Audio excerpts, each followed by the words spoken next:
রিমা, আমার অনেক দিনের ইচ্ছে ছিল নিজের কিছু একটা করার। তাই ভাবলাম আমি তো নিমকি মিষ্টি খুব ভালো বানাতে পারি, সেটারই দোকান দিলে কেমন হয়। খুব ভালো করেছিস মা, যেমন ভাবনা তেমনি করে ফেলা উচিত, সে কাজ করাই হয়ে ওঠে না। তোমাকে একটু দিই, তুমি খেয়ে দেখো না আমার দোকানের নিমকি মিষ্টি কেমন হয়েছে। দিবি? তা দে, কিন্তু আমার কাছে এখন কোনো পয়সা নেই কিন্তু। আরে বুড়িমা, কি যে বলো না তুমি, তোমার আমার কি আর টাকা পয়সার সম্পর্ক? নাও নাও, খেয়ে দেখো।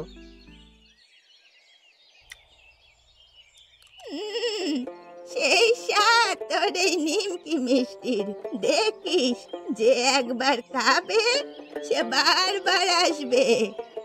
তাই যেন হয়। অনেক আশা নিয়ে হাটে দোকান দিয়েছি। তুই এত চিন্তা করিস না, আমাদের গ্রামের এই হাটে এমন সুস্বাদু খাবার নেই। তাই দেখবি তোর দোকানের এই খাবারের নাম অনেক দূর দূর পর্যন্ত ছড়িয়ে পড়বে। তুমি এবার একটু বেশি বাড়িয়ে বলছো বুড়িমা। আরে না না, আমি একটুও বেশি বলছি না, তুই পরে মিলিয়ে নিস। আচ্ছা, তুই বেচা কেনা কর, আমি যাই।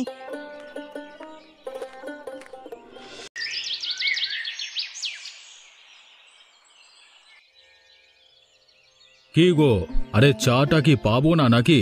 সকাল গড়িয়ে তো দুপুর হতে চললো। আর ডাকতে হবে না, এই নাও তোমার চা। এ কি, তুমি চা নিয়ে এলে? বৌমা কোথায়? আর তোমার বৌমা তো এখন ডুমুরের ফুল হয়েছে, তার কি আর এখন দেখা পাওয়া যায়? এ কি গিন্নি, তুমি বৌমার ব্যাপারে এরকম ধরনের কথা বলছো কেন? সে কি করেছে কি? গ্রামের মোড়ল হয়েছো, এদিকে দেখছি কোনো খবরই তোমার কাছে থাকে না। সকাল সকাল এত ঘুরিয়ে পেঁচিয়ে কথা না বলে কি হয়েছে সেটা পরিষ্কার করে বলো। তোমার গুণধর বৌমা হাটে বাজারে দোকান দিচ্ছে, সে খবর কি তোমার কাছে আছে? কি বলছো কি? ওই আমি তো এরকম কিছু শুনিনি। এখনো সময় আছে, এই দোকান বন্ধ করার একটা ব্যবস্থা করো, নইলে কিন্তু দুদিন পর লোকে এসে ছি ছি করবে বাড়িতে। তুমি ঠিকই বলেছ গিন্নি, আমার বাড়ির বৌমা হয়ে কিনা হাটে বাজারে দোকান? আমার তো একটা মান সম্মান আছে গ্রামে, তাই না? না না, এত বাড়াবাড়ি হওয়ার আগেই আমাকে কিছু একটা করতে হবে, কিন্তু কি করব? কি করবে সেটাও আমাকে বলে দিতে হবে নাকি? আর কি বলি বলো না, আমার মাথায় এত রাজ্যের চিন্তা থাকে, তার মধ্যে এসব ঘরের চিন্তা মাথায় কিছু আসছে না। তুমি কিছু একটা বলো। তবে শোনো, মিষ্টি নিয়ে যাও, খুব ভালো মিষ্টি, অনেক সুস্বাদু মিষ্টি।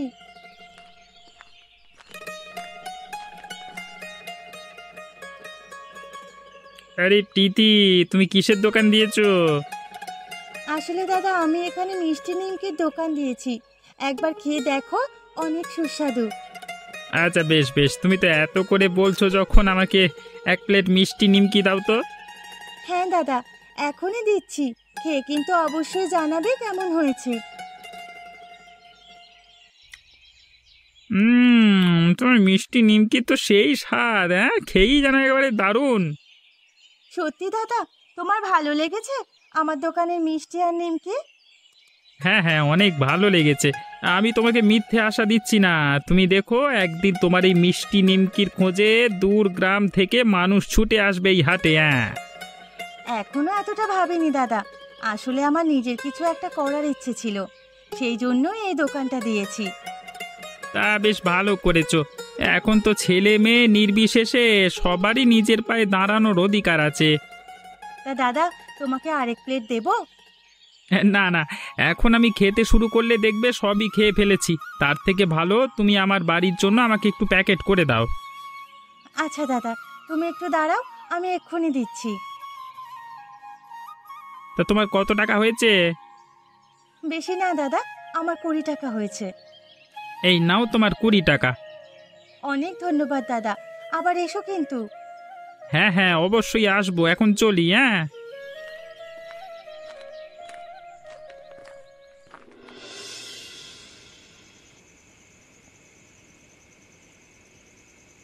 মোড়ল মশাই, ও মোড়ল মশাই বাড়িতে আছেন নাকি? আরে এই ভর সন্ধেবেলায় কে ডাকে? আয় বদন, আয় আয় আয় আয় আয়। এই মোড়ল মশাই, গ্রামে কি হয়েছে? আপনি কি কোনো খোঁজ খবর রাখছেন না নাকি? কেন রে, আবার কি হয়েছে?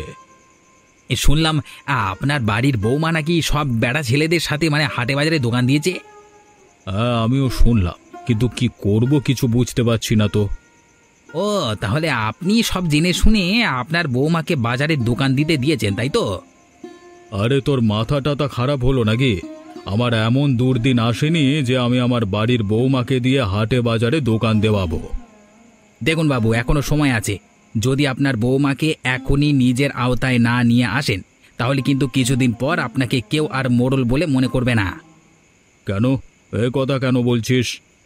বলছি কি আর সাধে, আপনার বৌমার ওই মিষ্টি নিমকির খবর যেভাবে ছড়াচ্ছে, আর যে হারে লোক আসছে আপনার বৌমার দোকানে, দুদিন পর তো আর মাটিতে পা পড়বে না। সে কি রে, আমি তো এসবের কিছুই জানি না। সেই জন্যই তো আপনাকে খবরটা জানাতে এলাম আমি। না না না না, এটা তো হতে দেওয়া যায় না।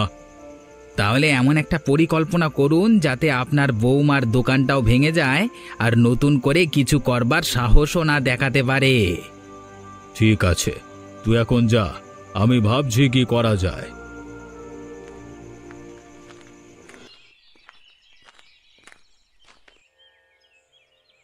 কি হয়েছে প্রীতি? তুই এমন মন মারা হয়ে বসে আছিস কেন?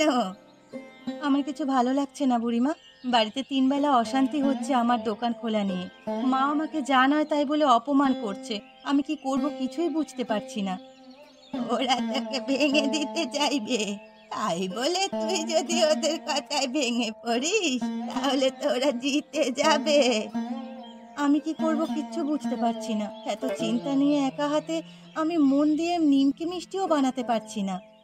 তুই একা কেন? আমাকে খবর দিবি তো, আমি সব সময় তোর পাশে আছি। আমি জানি বুড়িমা, তুমি আমার পাশে আছো, কিন্তু তোমারও তো বয়স হয়েছে। দূর বোকামে, এসব নিয়ে তোকে চিন্তা করতে হবে না। এসব নিয়ে বেশি মাথা ঘামাস না। চল দুজনে মিলে দোকানের জিনিসগুলো তৈরি করে ফেলি। ঠিক আছে বুড়িমা, তুমি যেমন বলবে।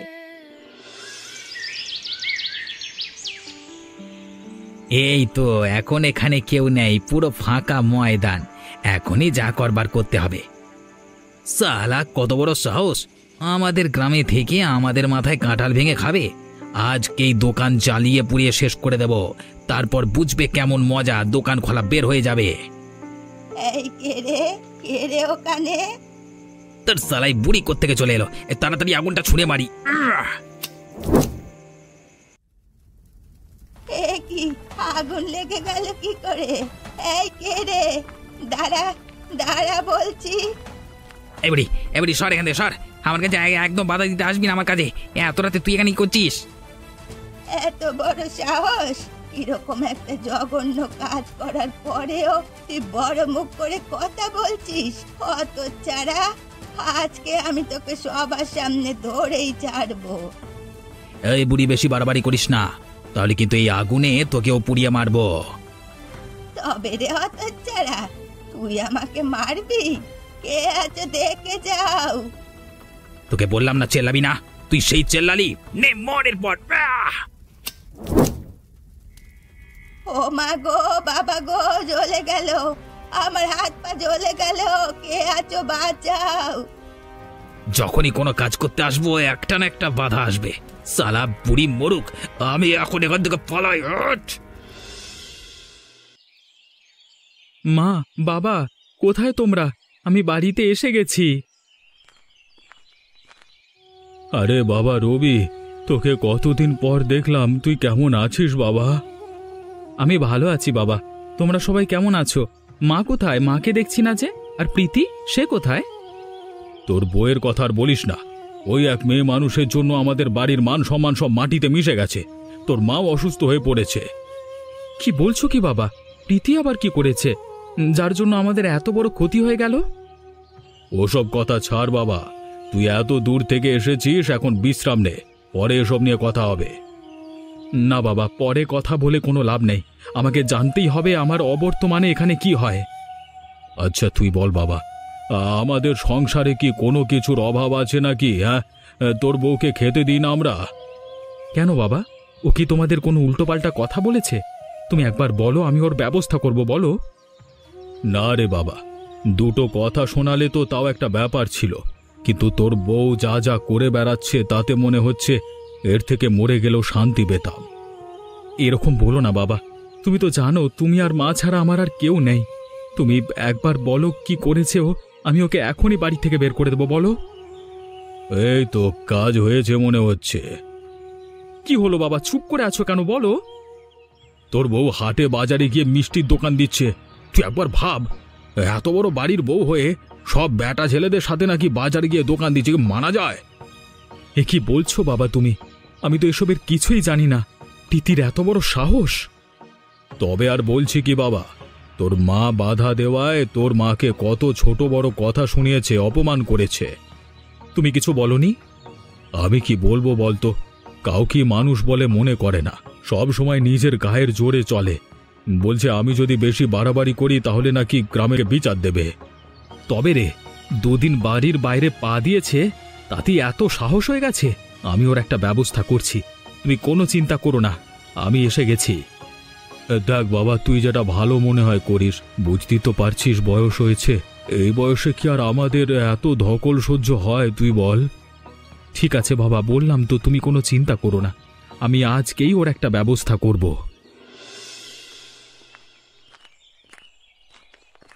আরে তুমি চলে এসেছো? কখন এসেছো তুমি? বাড়ির বাইরে মন থাকলে জানবে কি করে স্বামী কখন বাড়ি এসেছে? এ কি, তুমি এরম ভাবে কথা বলছো কেন আমার সাথে? আমি কি করেছি? এতদিন পরে বাড়ি এলে। তোমার কি মনে হয় আমি কি ঘাসে মুখ দিয়ে চলি? আমার কানে কোনো খবর আসে না? তুমি একটু শান্ত হও। কি হয়েছে? তুমি এত রেগে আছো কেন আমার ওপর? আমি ভাবলাম। কি ভাবলে? তুমি বাইরে যেসব উল্টোপাল্টা কাজ করে বেড়াচ্ছ সেগুলো আমার কানে আসবে না? আমি কি করেছিটা কি?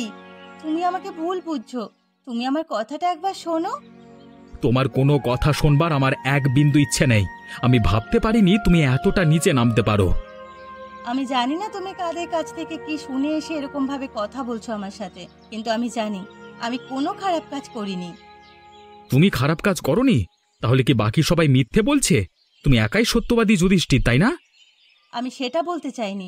তুমি একটাবার আমার কথাটা শোনো দয়া করে। আমার তোমার সাথে কথা বলতেই ঘেন্না হচ্ছে। আমি কোনোদিনও ভাবতে পারিনি তুমি আমার আড়ালে এরকম করে বেড়াবে। আমি কি এমন করেছি? আমি তো শুধুমাত্র নিজের পায়ে দাঁড়াতে চেয়েছিলাম, তোমার পাশে দাঁড়াতে চেয়েছিলাম। আরে রাখো আমার পাশে দাঁড়ানো। আমি কি জানি না তুমি ওই দোকানের আড়ালে কি করে বেড়াও? আমার তোমাকে চেনা হয়ে গেছে। তোমার মতো মেয়ে মানুষেরা নিজেদের যে কি মনে করে সে আমার জানা আছে। তুমি আমাকে এত বড় একটা কথা বলতে পারলে? হ্যাঁ পারলাম। তুমি কি ভেবেছিলে তুমি এসব করে বেড়াবে আর আমি সব শুনেও না শোনার ভান করে তোমাকে প্রশ্রয় দেব? আমার বাড়িতে এসব ছেনালিপন আমি সহ্য করব না। চুপ করো তুমি। আমি আর সহ্য করতে পারছি না। আমি ভাবতে পারছি না তুমি আমাকে নিয়ে এতটা খারাপ চিন্তা ভাবনা করতে পারো।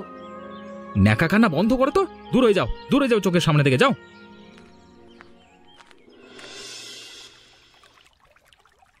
যাদের জন্য এত কষ্ট করলাম তারাই কিনা এভাবে আমাকে অপমান করলো। এ জীবন রেখে আমি আর কি করব? আমি নিজেকে শেষ করে ফেলবো। এ কি দূরে ওটা প্রীতি মনে হচ্ছে? ও এভাবে নদীর সামনে কি করছে মনে তো হচ্ছে। এই প্রীতি, আরে এই প্রীতি! এ কি শম্ভু কাকু, তুমি এখানে কি করছো? আমি কি করছি সেটা বড় কথা নয়, তুই এই ভর দুপুরে মাছ নদীর সামনে দাঁড়িয়ে কি করছিস? আর তোর এই চোখ মুখ এরকম দেখাচ্ছে কেন? আমি আর এই জীবন রাখতে চাই না কাকু। অনেক কষ্ট সহ্য করেছি, কিন্তু আর না। আমি আজ এই নদীর জলে ডুবে নিজের জীবন শেষ করতে এসেছি। তোর কি মাথা খারাপ হয়ে গেছে? তুই কি বলছিস তুই বুঝতে পারছিস? হ্যাঁ কাকু, আমি সব ভেবেচিন্তেই বলছি। বোকার মতো কথা বলিস না, একটু বোঝবার চেষ্টা কর। যাদের জন্য নিজের জীবন শেষ করবি তারা দুদিন পর সব ভুলে যাবে। মাঝখান থেকে তোর স্বপ্ন, আশা, আকাঙ্ক্ষা সব নষ্ট হয়ে যাবে। কিন্তু আমি কি করব তুমি বলো? শোন, আত্মহত্যা কোনো সমস্যার সমাধান হতে পারে না। যারা তোকে কষ্ট দিয়েছে তুই তাদের দেখিয়ে দে যে তুইও পারিস। আমি তো চেয়েছিলাম নিজের পায়ে দাঁড়িয়ে সবাইকে দেখিয়ে দিতে, কিন্তু কিছুই হলো না। তারা হিংসা করে আমার দোকান পুড়িয়ে দিয়েছে, আর এদিকে আমার স্বামীও আমাকে ভুল বুঝে বাড়ি থেকে অপমান করে তাড়িয়ে দিয়েছে। আমি কোথায় যাব তুমি বলো? শক্ত হ প্রীতি, এভাবে ভেঙে পড়লে ওরা জিতে যাবে। তুই কোনো চিন্তা করিস না, আমি তোর পাশে আছি। যারা তোর ক্ষতি করেছে তাদের শাস্তি পেতে আমি সব রকমভাবে সাহায্য করব। গ্রামবাসী, আজকে তোমাদের এখানে সবাইকে একত্রিত করবার পেছনে একটা বড় কারণ রয়েছে। এই গ্রামের ভালো মানুষের আড়ালে অনেকেই মুখোশ পরে নতুন অন্য কিছু করে বেড়ায়। সব কিছু উন্মোচিত করতে হবে আজকে। সে কি বলছেন মহেশ বাবু? হ্যাঁ, মহেশ ঠিকই বলছে। আপনারা সবাই একটুখানি মন দিয়ে শুনুন, তবেই বুঝতে পারবেন। এই গ্রামের মোড়ল রঘুনাথ বাবুকে আপনারা সবাই চেনেন, আর তার চেলা বদন, তাকে নিশ্চয়ই আপনারা সবাই চেনেন। হ্যাঁ হ্যাঁ চিনি, এটাও তো দেখতে পাচ্ছি। ওকে এভাবে বেঁধে রাখা হয়েছে, ওর পেছনে কি কারণ আছে?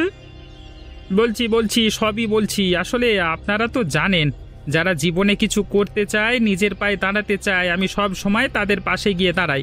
এই গ্রামে নতুন একটা দোকান দিয়েছিল প্রীতি, কিন্তু কিছু মানুষ সেটা সহ্য করতে না পেরে ওর দোকান আগুনে পুড়িয়ে দিয়েছে, সাথে একজন নিরীহ মানুষকে হত্যা করেছে বদন।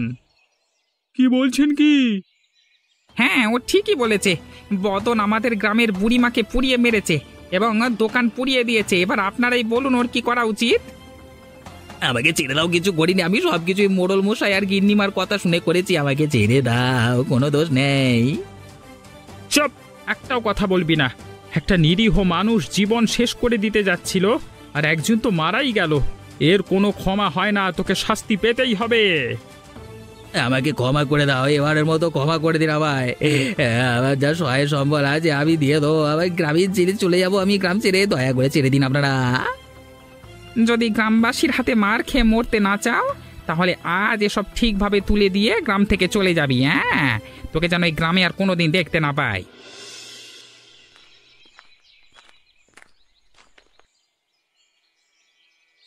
এ কি গিন্নি, তুমি এখানে এই গাছতলায় বসে আছো, আর আমি তোমাকে সারা গ্রামে হন্যে হয়ে খুঁজে বেড়াচ্ছি। কেন আমাকে কেন খুঁজে বেড়াচ্ছ তোমরা?